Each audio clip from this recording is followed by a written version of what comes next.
Please take your seats and silence all cell phones. The program is about to begin.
Please welcome Anisa Escobedo, Michael Lewis, and Rylin Rodgers.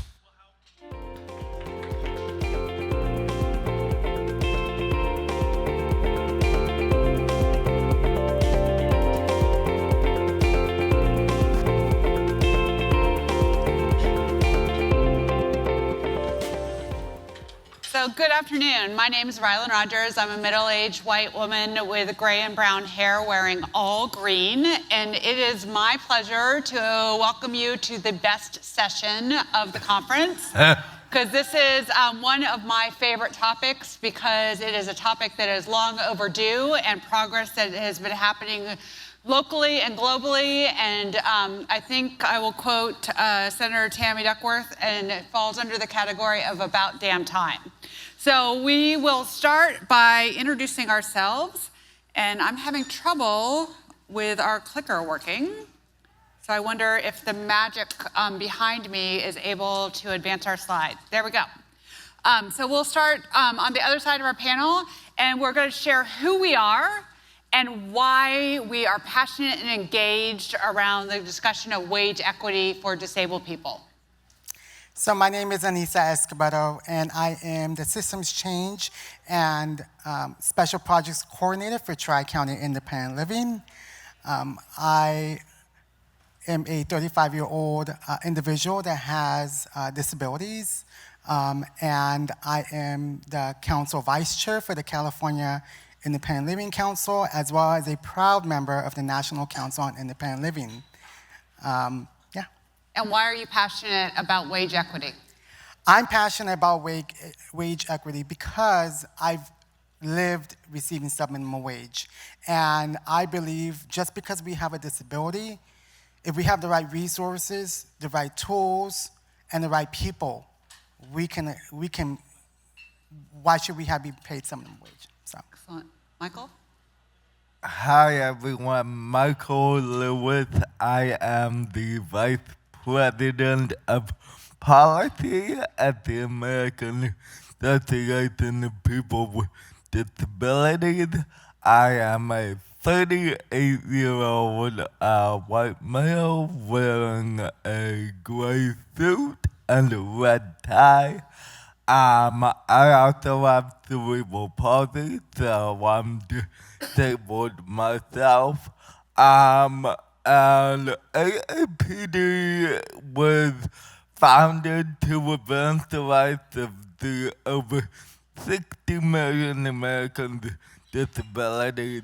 back in 1995, and we are the nation's largest disability, like cross-disability rights organization, and we fundamentally believe that the practice of sub-minimum wage is wrong, it's outdated, and to repeat what Rylin said, it's about damn time.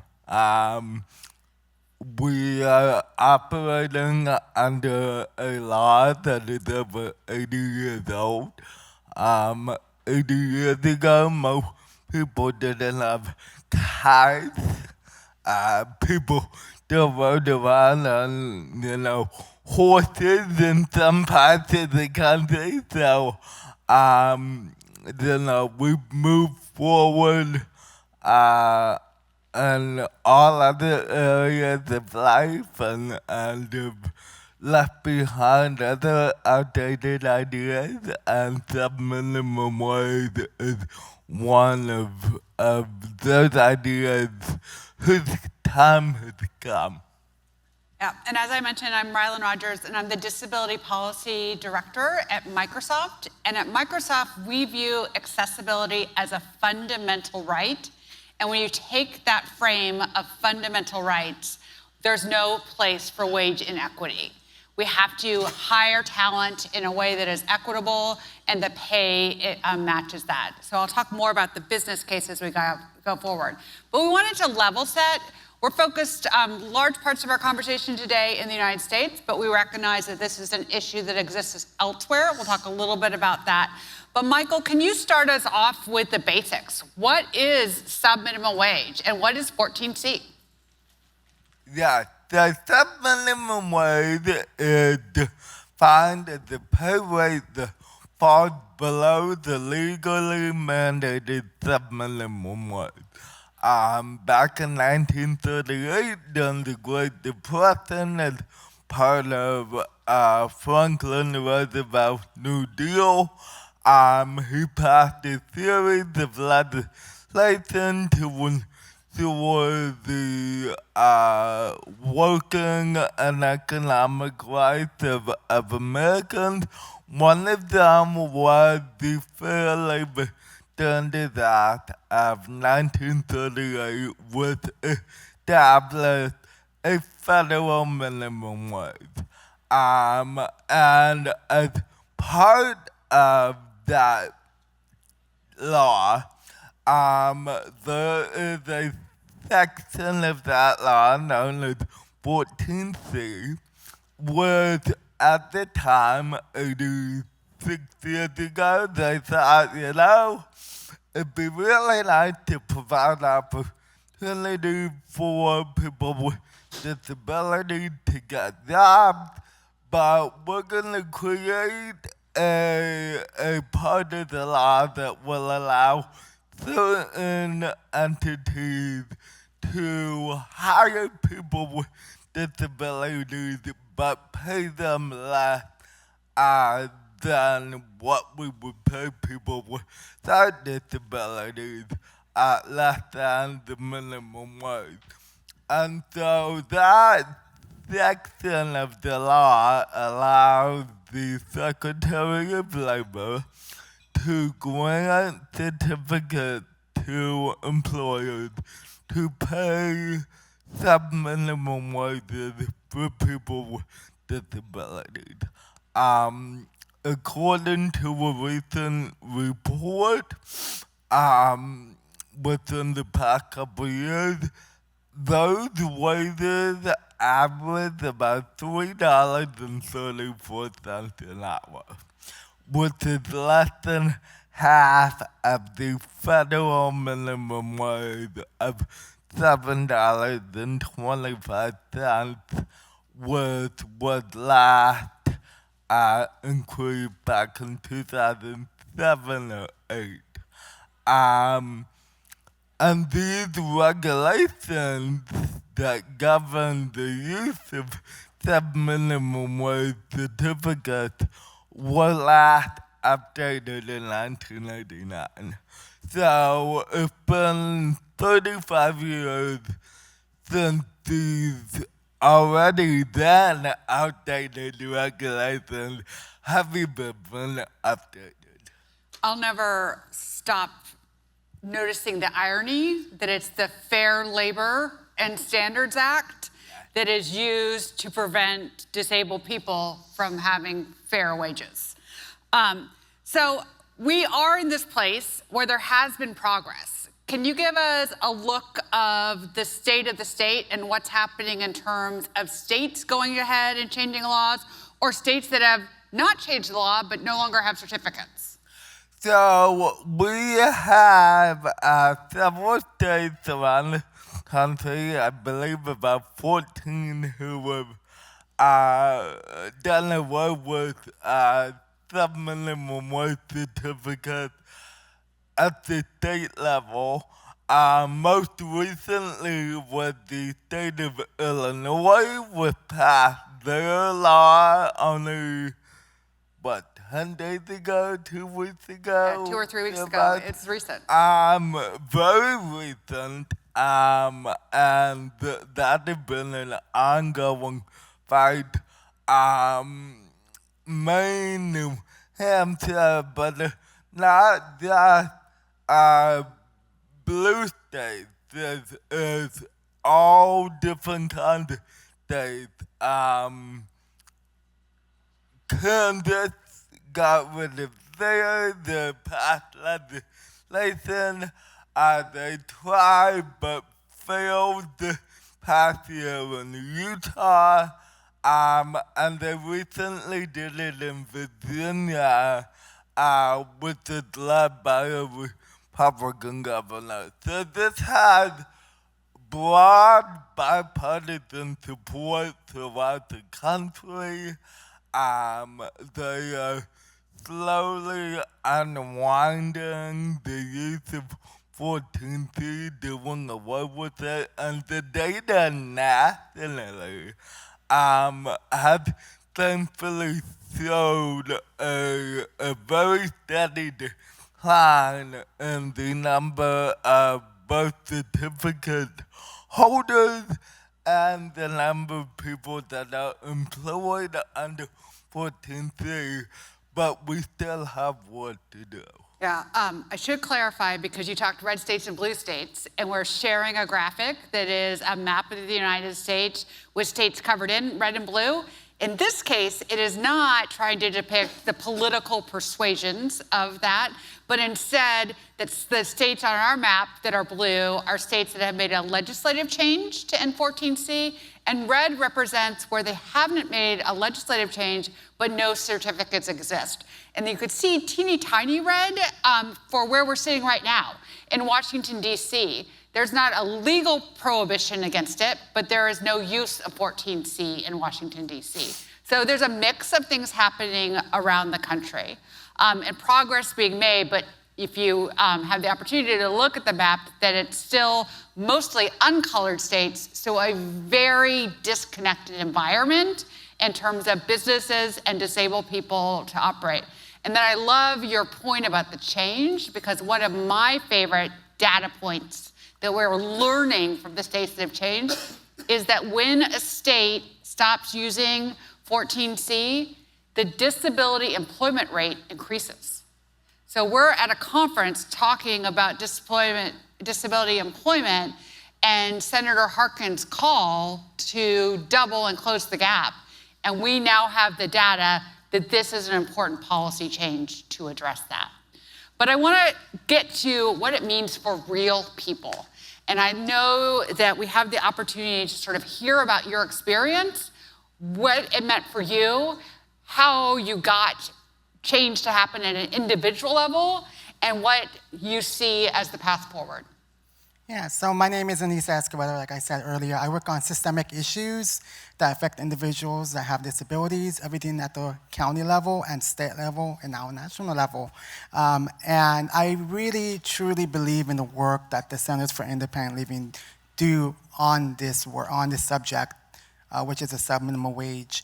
I believe that our 5 core services really support the integrated employment issue. And I highly recommend that we continue to push for more funding, because myself, I was at the age of 19 and I was making $3.25 because I didn't know that there was a Center for Independent Living, and that there was, an organization called Disability Rights California that helped me become self-sufficient, helped me able to get the resources and the tools to become successful. And if it wasn't for the work that we do at the Centers for Independent Living, I wouldn't be here today. So, going back to, I'm sorry, what So can you talk a little bit about how you were sort of pushed into a setting where you were not paid fairly? Yeah. What you felt like your options were, and how you got resources to make that change. Thank you. So I was in a guardianship system. I was born into the system at a very young age. My mother was addicted, my biological mother was addicted to drugs, and I was born premature at 5 months. Born in a toilet. Paramedics revived me from that situation, and because of that, I ended up having brain damage and all sorts of other issues. Thankfully, I was taken into a wonderful guardianship family that took me in as their own, raised me as their own, but once I had turned 18, I had to move out. And it was a good thing, because it allowed me to become a self-advocate if it wasn't for that. And when I had moved out at 18, I had nowhere to go. I had no biological family. I had no health care because the system, it cut my Medi-Cal. I had nothing. And this is back in 2007, when it was probably in the middle of the recession. I remember applying for a job, and there was 200 applicants per job during that time. And with my disabilities, I didn't know, like I said, that there were resources and supports out there. Because I lost everything, I ended up connecting with the Center for Independent Living in Riverside, California, which is called Community Access Center. And because of them, they were then able to connect me with Disability Rights California, which were able to assist me in gaining back my, not just my health care, but also helping me open a case with the Department of Rehabilitation, and then continue to guide me through other resources. And that's why I said I'm so passionate about the work that we do at the local and state level for our centers. And that's what drives me to do the work that I do every single day, because I have the right resources. I have the right tools to succeed. So why should I continue to be paid minimum wage? Even though our Center for Independent Living could definitely do more to get more funding, but we really have a great environment at where I work, and yeah. Now, I think it's really important, because there's often these discussions about who is impacted by subminimum wage and the variety of experiences that people have in terms of being referred to a site, being paid, and not being shown what the career possibilities are. And then your experience with where your career is now, where it's going next. I would say you need to own the fact that you're also doing international work at an international employment policy conference. So you've taken those next steps, and those career paths are really important. I want to pivot and talk a little bit about sort of my perspective working in a large corporation, and how we've come to the table in this conversation to work with advocates at the individual level, to work with the advocacy community to try to create policy change around this issue. And it's really because we critically need talent. We need disabled talent to be successful. And it's absolutely foundational to product development, to culture, and frankly, to economic success. The workforce in many countries is limited. There's not enough great people to do great jobs, and if we don't create an opportunity to bring in every possible talent, we are not going to build the economy and businesses of our dreams. And so we really think about where we are in terms of 14C. Microsoft has never paid sub-minimum wage, but we've learned about the challenges that it's created in the infrastructure of our supply chain. So we have a variety of suppliers that engage with us in terms of our workforce, including suppliers that support our campuses globally. And we are now 11 years in to our supported employment program, where we bring the talents of individuals with intellectual and developmental disabilities to over 60 different job types on our campuses. And when we started that process, we had to create a supplier code of conduct to ensure that the partnering organizations didn't hold a 14C certificate. So when we have our supplier code of conduct, we have things around child exploitation or other issues in the workplace. And so it makes sense for us in matching our fundamental values of accessibility that we certainly wouldn't have wage inequity for disabled people in our supply chain. But that moment really helped us to understand what some of the challenges were in a political landscape of getting the disability employment system to stop referring people to settings that paid some minimum wage, but instead partner with businesses who want those talents to come into our supply chain. And it's really interesting, back to that map, which we probably should have colored other things than red and blue, but that shows how the country is very different in terms of different things. That actually has created a business challenge for us. We have to pay lawyers more money in states where sub-minimum wage still exists to make sure that we review every contract that it's not in our supply chain. So when policymakers say this is a small thing, or it's not creating too many jobs, or it's going away on its own, it's important for businesses to be part of the conversation and talk about what we need in terms of modern disability policy so that talent comes to us, and what we need so that we can operate in every state. So it's really been a foundational piece, and we've taken proactive steps to partner in that conversation. We've endorsed federal legislation to end 14C, the Transformation to Competitive Integrated Employment Act. We've supported state laws that have done it on a state-by-state basis, and we've given comments to the open discussion period at the Department of Labor about using rulemaking. And I think that the other part about this that's noteworthy is that we're not alone. Other businesses are starting to make this change as well. JP Morgan Chase has similarly removed 14C and prohibited it from their supply chain. We've seen statements from Starbucks, and we see folks that are answering Disabilities and Disability Equality Index. One of the questions there is, do you hold a 14C certificate?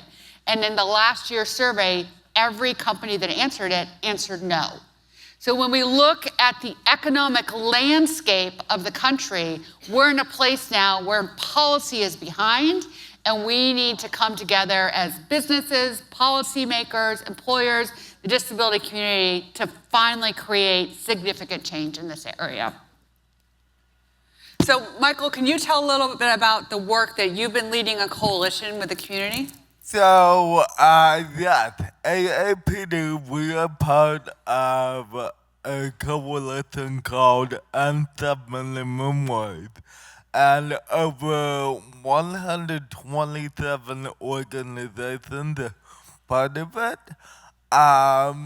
The main organizations are, as I said, AAPD, the Artistic Self-Advocacy Network, the National Council on Independent Living, and the National Association of Councils on Developmental Disabilities. That's a lot of acronyms. Yeah. And we have been working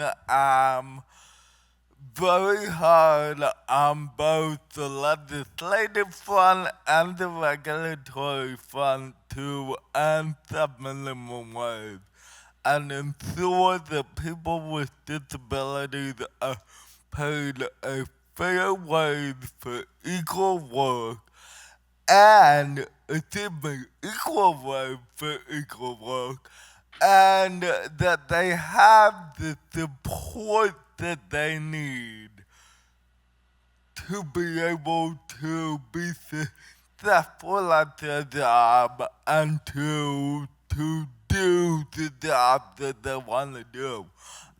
One of those efforts on the legislative front is the Transformation to Competitive Integrated Employment Act. We promote competitive employment for people with disabilities. It would phase out the use of sub-minimum wage certificates over a period of 5 years and provide a technical assistance grant to assist states in helping employers make that transition from a sub-minimum wage model to a competitive integrated employment model. So you're a little bit ahead of the game in being a Californian, and that you individually created and found competitive integrated employment for yourself, and now you live in a state that has passed legislation to end 14C. Can you talk about what advocacy looks like in a post-14C world, and how do we make sure that disabled people are connected to competitive employment, and what are you seeing happen in California? Yeah, I would say support the young leaders. I mean, this is a perfect conference. We have young individuals here, support them, give them the resources and connections. Being part of that larger conversation. So I serve as the California State Independent Living Council Vice Chair, long title, and we are very much, as systems change advocates, we're having those conversations. How can we educate our current, legislators and the best, and about the policy. And now, as an individual that has been employed for several years now, I am also, I have 2 successful businesses. One that I've been in business for almost 15 years. The second one will be opening pretty soon, and I'm actually building an employment integrated program for people with disabilities, paying them not minimum wage, but paying them above minimum wage. Because like I said, I firmly believe if you give people the right tools, the right resources, and the right assistance, they can really go far. And I'm a proven success because of that, so. I love that sort of not minimum wage, because that is the floor, but how do we get to above minimum wage, living wage, and career paths that are about where we're bringing our best talent and our full selves to our economies and to our various jobs. We talked a bit about transformation to competitive integrated employment. I feel like we should talk about the elephant in the room, which is that in America, the politics of this matter, and how do we get this done, and what are the choices? And Michael, you did a really nice job talking about there's a legislative option and passing transformation to competitive integrated employment. This piece of legislation, the last couple sessions in Congress, has been what's called bipartisan, bicameral, which really reflects that this is not an issue, red states or blue states, Republicans or Democrats. It's both parties supporting it in both the House and the Senate. We're all in Washington, so you might be watching the news, and this Congress is coming to an end rapidly. This bill in its entirety didn't pass this Congress. Parts of the ideas behind it did have success. Can you talk about the breaking news there? So yes, Congress is in the middle of passing a continuing resolution to fund the government through March of next year. and they have included, as Rylin said, parts but not all of the transformation to competitive integrated employment act. They have included $10 million over 5 years for technical assistance center, which will help states facilitate the transition of employers from a sub-minimum wage to a CIE model. Unfortunately, what didn't pass is any nationwide requirement that we phase out sub-minimum wage completely. However, But there's another option. there is a federal rule, and notice the proposed rulemaking that came out a couple weeks ago from the Department of Labor. And this is the rule that we've been waiting a long time for. The acting Secretary of Labor has been a champion of looking at this issue. It's acting Secretary Julie Sue announced a comprehensive review of the 14C program over a year ago, and almost 2 weeks ago now, they finally came out with the proposed rule that would end the issuance of new certificates and phase out the use of existing certificates over 3 years from the date when the final rule is issued. So like I said, they just released the proposed rule a couple weeks ago almost. There is a 45-day comment period where anybody can submit a comment in support of the rule and say, yeah, we really need the rule. It's been way too long. And that comment period ended 11:59 p.m. on January 17th. So, stop what you're doing right now and go on to the Federal Register and submit a comment. But yes, a lot of our organizations will be putting out opportunities on our social media channel for advocates to submit stories about how sub-minimum wage have impacted them, to submit comments. It is really, really important that the Department of Labor continue to hear our voices about why we need the rule. So we may have confused everyone in sort of the way politics and changes happens, but this panel is about progress towards change. So we, I hope, are in total, complete agreement that it is way past time to end sub-minimum wage anywhere in the world for disabled people. And we're super close. Like, I can taste it close. This Friday, we will get new grants that will fund supports and the ability to transition. And that paired with a final rule will move it to have a permanent deadline where this is over forever. So because we're this close, it can be easy to be tired or easy to think it doesn't matter anymore.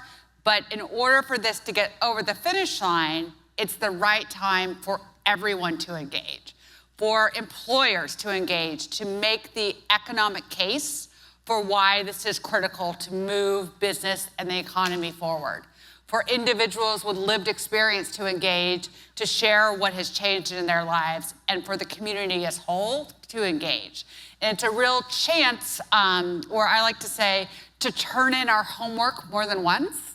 So if in the last 20 years, you've written a letter to your state legislature in that advocacy voice around ending 14C, or to your federal representative, taking that information and reframing it into the comments gives us that piece of moving it forward. So it's a really fantastic opportunity to finally move to the next phase of how are we gonna modernize disability employment policy. And if I can add, the end of the comment period, January 17th, that is only 3 days before the next administration comes in. So it is very important to emphasize that this is an issue that crosses partisan lines, that has been implemented by all different types of states, and to encourage the next administration to continue the progress that we have made toward ending the minimum wage. I will say that this is a global economic justice issue. There are more countries in the world that could allow this to happen in statute. The United States does, New Zealand does, and Australia. And then there are also countries in the world where it happens in function. So as employers, as businesses, as advocates, when we take the lessons of this experience working towards policy change in the United States, we have an additional responsibility to ensure that it matches our global commitments. And we've seen really excellent tracking from our friends at the United Nations system, where the UN Convention on Rights of Persons with Disabilities gives us a foundation to make the case for wage equity as a requirement. And so it's an additional piece to continue that conversation forward. So we're going to pause there and see, well, first I'll turn to the experts on the panel and see if there's final thoughts before we see if there's questions in the room. Yeah, I guess my parting thoughts would be support people that have disabilities, mentor them, give them resources, and most importantly, at least for the type of work that I do, support the Centers for Independent Living. 5 core services for $500 million. I mean, really support that, because it makes a world of difference, and it changes people's life. I'm a product of a Center for Independent Living, and if it wasn't for their work and Disability Rights California, I wouldn't be, like I said, here today. So, thank you. Thanks, Anita. And I would add, never underestimate the power of your voice and your story. You know, me and my colleagues were here in DC, where I on the Hill all the time, but lawmakers, senators, members of the House, they really want to hear from the constituents, you all. You have the powerful stories that will move them and will say, hey, I live in the district, and this is how this issue impacts my everyday. And I think we all need to realize the power of that, the collective power of all of our stories to impact things. Okay, we have just a couple minutes for questions. Are there any questions or comments in the room? I see other experts in this space in the room, so happy to add to the conversation. Yes, in the back. Is there a mic for access? There's a mic coming to you.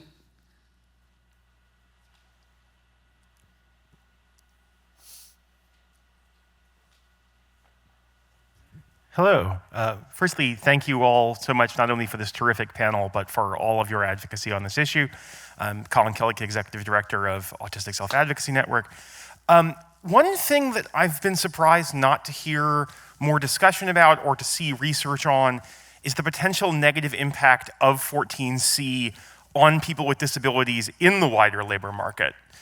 Because we know that employer stigma is a major contributing factor to people with disabilities having low rates of employment, and the government itself saying disabled workers are less productive, so you can pay them less, seems plausibly like it could really contribute to that. So do you have thoughts on that, or do you know of any research on that subject? Yeah, I think the closest research we have some projects, I can think of one out of Maryland and some larger studies that look about what happens in states where it's no longer an option.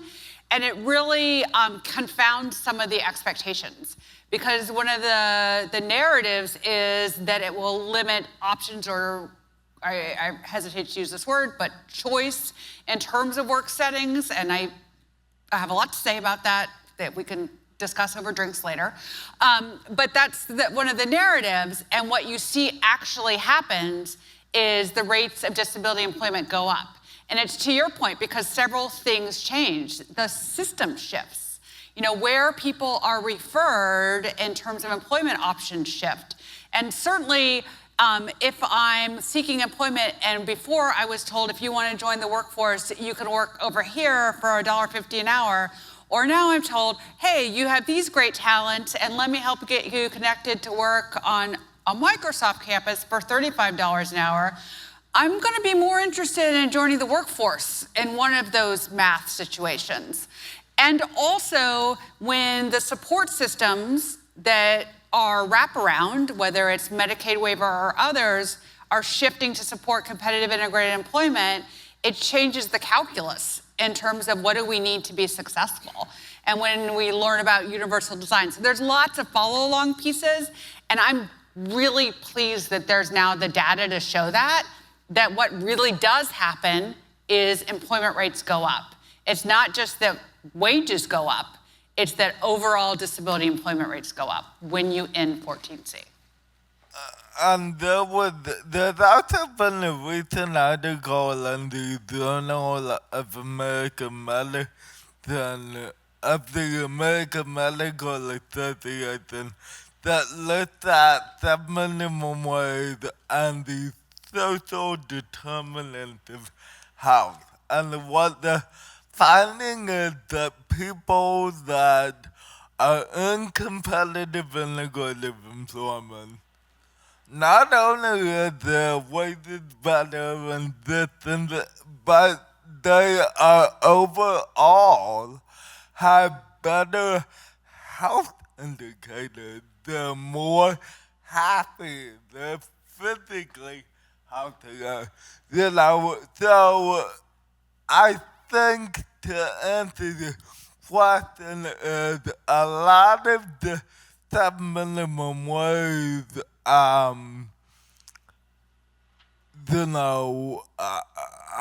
employment has been driven by remnants of very outdated and inaccurate ability assumptions about what people with disabilities are capable of. And I think there's also a fear of change that comes in large part from able-bodied people, not us, the people who claim to be for us. And there is a systemic underestimation of our capabilities. I'll comment. So when I left the guardianship system, I was employed, and I'm not going to mention the employer, but I actually had an employer tell me, if I knew about your disabilities, I would have never hired you.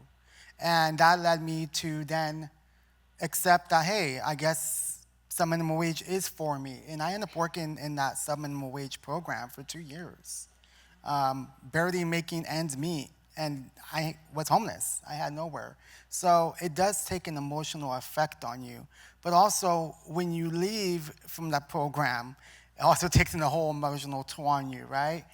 Because then you have people that believe in you. You have people that want to give you the right resources and the tools. And so that was a brand new experience. But because of that, I was able to be where I'm at, so. I appreciate you talking about the social challenge of there and the leaving, because I think we should honor the real need, and you mentioned it, how independent living is part of the transformation and how to make that transition and making sure that people have what we all need to be successful in that transition. So thank you for mentioning that. We're out of time. We're incredibly grateful for you joining in this conversation. We're incredibly grateful that you're going to use some portion of your winter holiday break to submit comments on the regulatory process. It's an excellent group activity at any gathering that you have with friends and family, wrapping party, or when you need a break from friends and family. This could be an opportunity for self-care by taking political action. So we look forward to whatever works for you and helping us get to the opportunity that next time we're together at a Harkin event, we're celebrating some minimum wage being done in the United States, and we're moving on to what it takes to make sure it is a global reality. Thank you all so much.